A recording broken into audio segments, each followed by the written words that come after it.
예수님, 오늘은 연중제 2주간 목요일입니다. 성부와 성자와 성령의 이름으로 아멘. 오늘 또 어떤 복음 말씀이 있는지 한번 읽어보겠습니다. 마르코 복음이고요. 예수님께서 제자들과 함께 호숫가로 물러가셨다. 그러자 갈릴레아에서 큰 무리가 따라왔다. 또 유다와 예루살렘, 이두메아와 요르단 건너편, 그리고 띠로와 시돈 근처에서도 전국에서 왔다는 거죠. 그분께서 하시는 일을 전해 듣고 큰 무리가 그분께 몰려왔다. 예수님께서 군중이 당신을 밀쳐대는 일이 일어나지 않게 하시려고, 이게 핵심이겠죠. 그렇죠? 많은 이들이 몰려왔다라는 전제를 깔고 그 다음에 그 많은 이들이 당신께 왔을 때 당신은 어떻게 하시는지, 당신이 밀쳐대는 일이 일어나지 않게 하시려고, 그러니까 주도권을 빼앗기지 않으시려고 하는 거죠. 그들이 물론 예수님의 옷자락에 그 손을 대어서 12년 동안에, 12년 맞겠죠? 하혈하던 여인이 이제 치유를 받았는데, 그런 아주 극단적인 예외를 제외하고는 당신이 주고 싶은, 또 주어야 합당한 어떤 사람과 그때에 당신의 은총을 주시는 거지, 사람들이 막 그 은총을 뜯어가게 하시지 않는 거죠. 그렇게 되면 어떻게 돼요? 교만하게 되는 거죠. 우리가 마음대로 뜯어낼 수 있구나. 부모에게서, 하느님에게서. 이렇게 되는 거죠. 그분께서 많은 사람의 병을 고쳐주셨으므로 병고에 시달리는 이들은 누구나 그분에게 손을 대려고 밀려들었기 때문이다.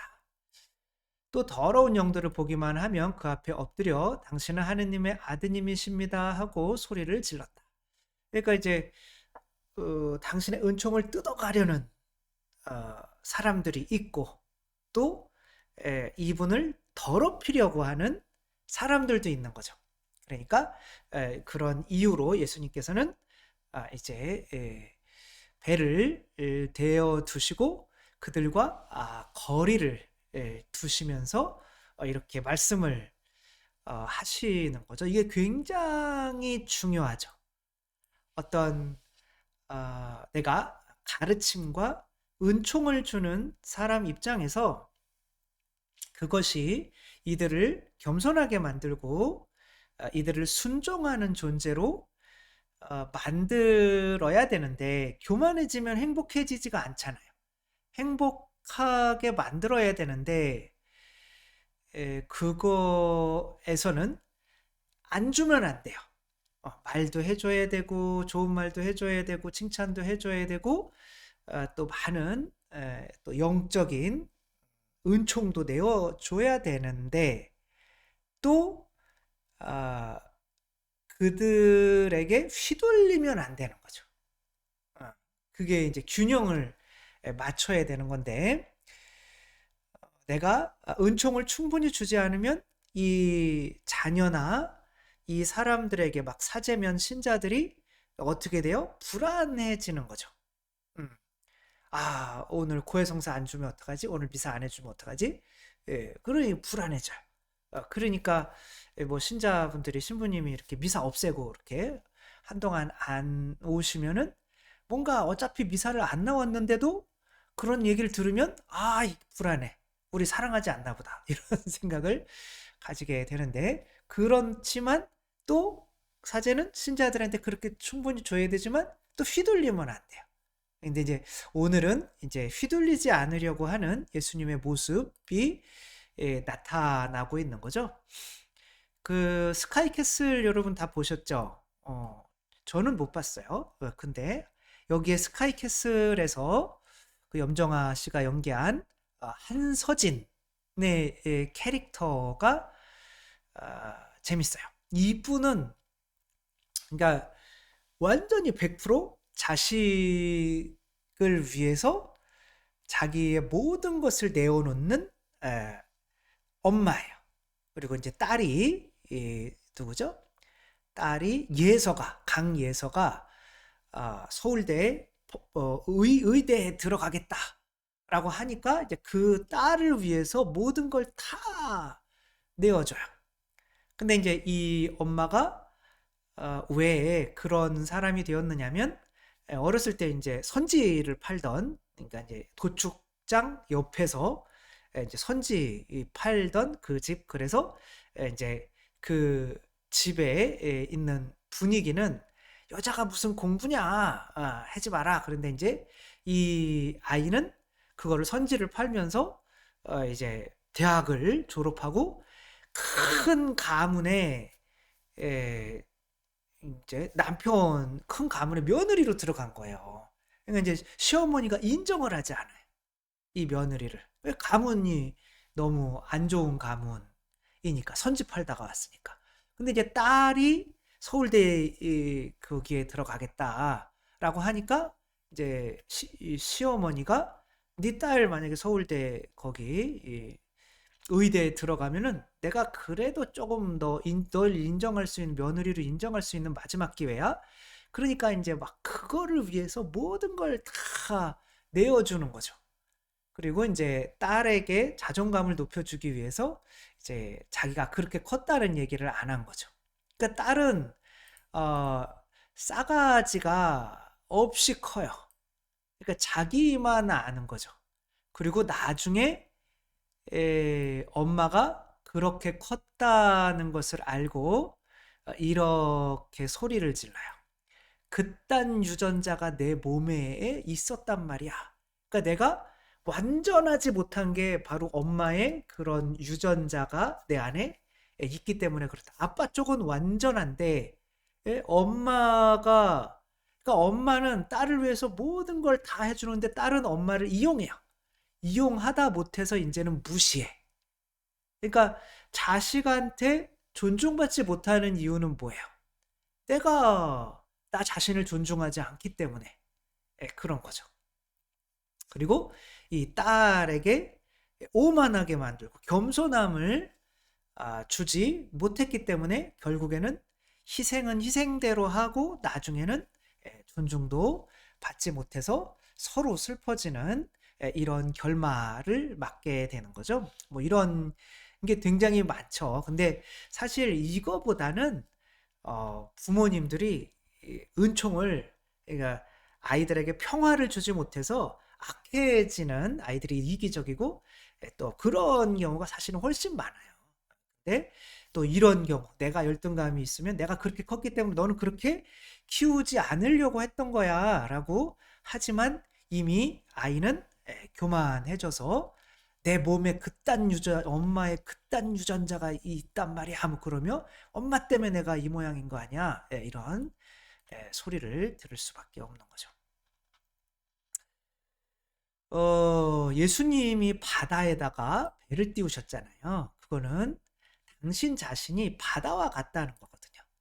이제 하느님이 사람이신 그리스도의 시라는 책에 하느님을 느낄 수 있는 것 중에 빛, 뭐 우주, 뭐 그다음 뭐 태양, 뭐 그런 거, 태양, 뭐 그런 거 있는데 그 중에 바다도 하느님의 상징이다, 그런 얘기가 나와요. 그래서 이제 바다를 저는 보면서 그런 생각을 하죠. 바다는 엄마예요, 엄마. 모든 생명체가 다 바다에서 나왔어요. 그리고 또 그 생명체들이 또 바다에서 나오는 거로 먹고 살 수가 있어요. 또 힘들 때는 바다에 나와서 이렇게 바다는 다 내어줘요. 근데 내가 너한테 다 내어줄게. 근데 그런 것도 있잖아요. 저 멀리 보면 괜히 나갔다가 까불면 죽을 것 같은 느낌이 들잖아요. 그죠? 바다가 그렇잖아요. 그래가지고 바다에서 뭐 물고기도 잡고 뭐도 잡고 뭐 하지만 왠지 경외감이 있어요. 바다를 무시하다가는 절대 안 나는 거죠. 그래서 바닷마을, 어촌이나 이런 데는 항상 이렇게 뭐 무속이긴 하지만 그 염라대왕한테 제사도 지내고 뭐 하잖아요. 그죠? 바람 같은 거 잃지 말라고. 예. 바다가 모든 걸 주지만 경외감을 잃지 않아요. 선 여기까지야. 너 더 이상 들어오면 빠져 죽는다. 하는 거를 선을 제대로 그어주잖아요. 그게 바로 예수님의 모습인 거죠. 그래, 거기까지야. 너희들이 나에게 이제는 은혜를 막 뜯어내다가 보면 너희들이 나보다 높은 줄 안다. 그러니까 이 질서는 좀 알아야 돼. 내가 하느님이고 내가 은총을 주는 사람이고 너희는 받는 사람이지. 은총을 많이 주기는 할 거야. 그러나 그것 때문에 너희들이 교만해져서는 안 된다. 이런 이 균형을 맞추는 거죠. 다정하지만 단호하게. 그게 바로 균형인 거죠. 그래서 우리 강아지들은 이거를 되게 잘해요. 유튜브에 보면 전 세계 화제가 된 어미 리트리버의 훈육이라는 게 있어요. 이 개들은 2달 정도 되면 이제 젖을 떼야 되잖아요. 근데 이제 이 놈들이 또 엄마가 오니까 막 달려드는 거예요. 이제 2달이 딱 된, 8주가 딱 됐는데 어미는 이제 그 이 아이들이 물면 아프잖아요. 그러니까 이제 단호하게 막 으르렁대고 이 리트리버가 얼마나 착한데 이제 자기 새끼들한테는 으르렁대고 막 왕 그러니까 얘네들이 다 쫄아가지고 지금 이러고 있는 거예요. 엄마가 바뀌었네.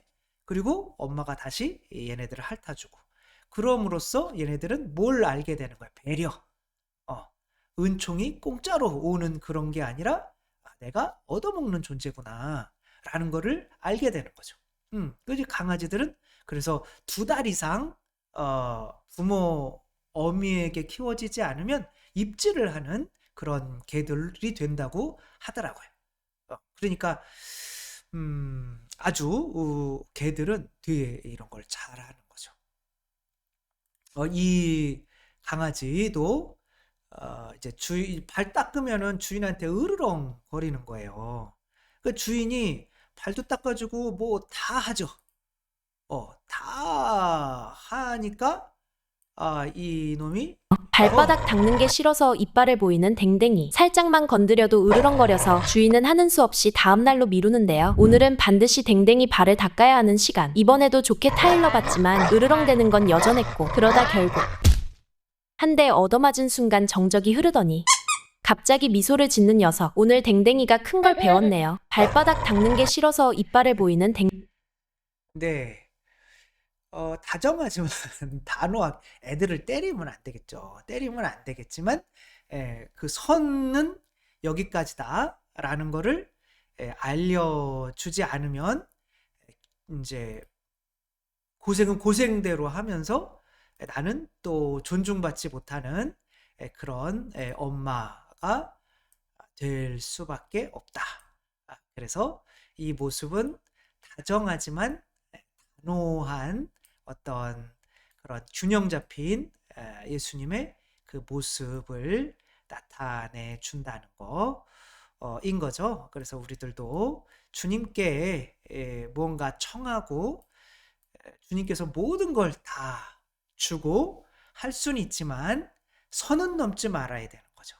내가 이분을 바꿔야겠다. 그러니까 이분의 근원적인 것까지 바다라고 하면 바다의 기본적인 생태계가 있잖아요. 근데 지금 우리 인간들은 교만해져서 어떻게 하고 있어요? 이 바다의 상어의 지느러미를 다 잘라서 지금 생태계가 다 파괴가 돼서 지금 바다가 이제 그리고 이제 역할을 좀 못하게 만든 거죠. 그래서 우리 땅에 있는 이 나무나 이런 거보다도 바다가 이 지구의 그 온도를 조절하는 게 몇 배로 더 큰 역할을 한대요. 근데 지금 막 새끼까지 막 깡끌이 뭐 그래 쌍끌이 아무튼 뭐 그런 거로 해고 지금 바다가 지금 죽어가고 있잖아요. 그렇죠? 그래서 뭐 2050년 정도 되면 바다의 물고기들이 이제 싹 사라질 거라는 이제 그런 예측까지도 내놓고 있는데 하느님은 그렇게 당하고 있으실 분이 아닌 거죠. 그러니까 인간은 받아 먹다 보면은 오만해져 가지고 그렇게 완전히 파괴하려고 하지만 하느님은 그래? 그럼 여기까지. 너한테는 은총도 없어. 이렇게 하신다는 거. 그래서 은총을 청하는 것은 좋지만 내가 혹시 하느님을 우리가 지금 이 세상에서 바다와 이 자연에게 하고 있는 것처럼 막 이렇게 하게 되면 이제 하느님은 안 돌아가시겠지만 내 안에선 돌아가시겠죠. 이 바다가 죽는 것처럼 그럼 나도 죽는 거죠. 그렇게 되지 않게 또 주님은 주님으로서 이렇게 예수님을 묵상할 때 바다와 같구나 많은 걸 주시지만 결국에는 그 바다 앞에서는 우리는 아무것도 아니잖아요. 그렇죠? 그런 것을 항상 느껴가며 우리가 또 은총을 청하고 배우고 하며 나아갈 수 있었으면 좋겠습니다. 주님께서 여러분과 함께 전능하신 천주 성부와 성자와 성령께서는 여기 모인 모든 이에게 강복하시어 길이 머물게 하소서. 주님을 찬미합시다. 하느님 감사합니다. 성부와 성자와 성령의 이름으로 아멘. 감사합니다. 사랑합니다.